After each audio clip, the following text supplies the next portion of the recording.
Hi, welcome to video check-in for my midterm. So first we're going to start off by fraction comparison. The question is, which is larger, 6/13 or 7/11?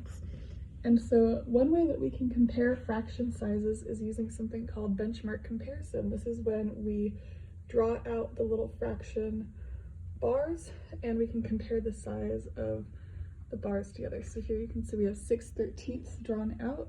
There's 13 of these little squares and 6 of them are shaded in.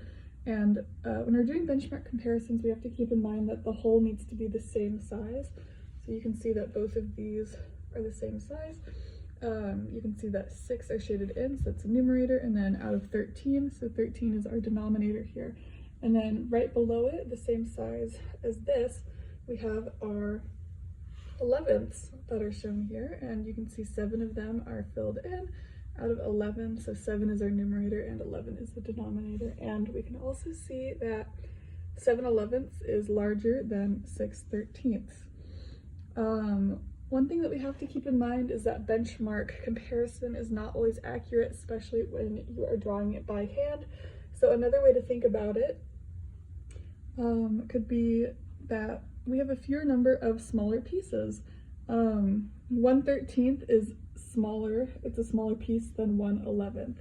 And when we think about it, there are 6/13 and 7/11. So if the 13ths are smaller than the 11ths, and there's also fewer of the 13ths than the 11ths, then we can know that 7/11 is larger than 6/13. Okay, moving on to fraction multiplication. So for this problem, it's asking us to use an area model to represent 2/3 multiplied by 9/8. So this is dealing with an improper fraction, 9/8, so that can be confusing sometimes when we are looking at what our whole is and what our numerator is supposed to be. So here I have the area model drawn out. You can see it's a 3/9 area model. And, well, it's 3/8, but then this little 9 here is dotted because it is an improper fraction. And then I have 2/3 of this part shaded in horizontally, and 9/8 shaded in vertically. So you can see this solid outline right here is our whole. But then when we are dealing with finding what our numerator is supposed to be, we take into account the whole thing. So even this dotted line out here, anything that overlaps. So our final answer is 18/24. There are 18 of these pink squares, and then 24 of those are shaded in this hole. So that is our whole.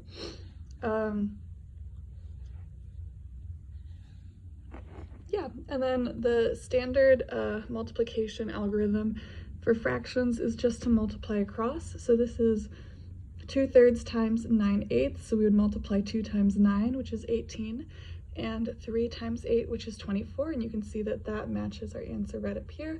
And this fraction overall reduces to be 3/4. So 2/3 times 9/8 is 3/4. Okay, so now we're going to be talking about fraction sense making. For part A of this problem, it's just asking us where 4/5 can be seen in this drawing. So we can see that 4 of the 5 squares here are shaded in, 1, 2, 3, 4. And so the 4 of those represent our numerator, and then since there are 5 squares overall, that is our whole, or our denominator. And then moving on to B, it's asking about 3/4 of 4/5. So where can we find that? So when we're changing the whole, we have to take that into account. So the whole is no longer 5/5. Now the whole has been changed to 4/5, so we can see that this is now our new whole, and then it's asking for 3/4 of 4/5. So that can be easy. 3/4, we just see 1, 2, 3. This is 3 out of 4, because 4 is now our new whole, but we're still dealing with fifths. So the value would be 3/5 is equal to 3/4 of 4/5. Yeah, and then moving down to C, It's asking about 5/4 of 4/5. So this is the same whole from before. We're still dealing with the 4/5 as our whole, and now it's just asking for 5/4. So you can see that our whole has 4 pieces to it. So to find 5/4, we would just shade in 5 of those. So that's going to be this whole value right here. So 5/4. So 5/4 of 4/5 is equal to 5/5, basically. And then finally, moving on to D, it's asking for 1/8 of 4/5. So you can see that 4/5 is still our whole right here. And then 1/8 of that is just going to be half of this 1/5 right here, because we have 4 of the fifths.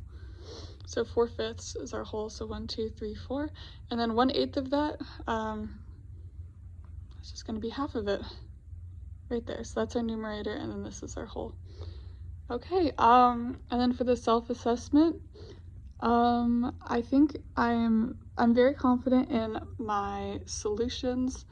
I struggle sometimes with the justifications, finding the right words to explain things, but I feel like I did fairly well, also justifying my answers. Thank you so much.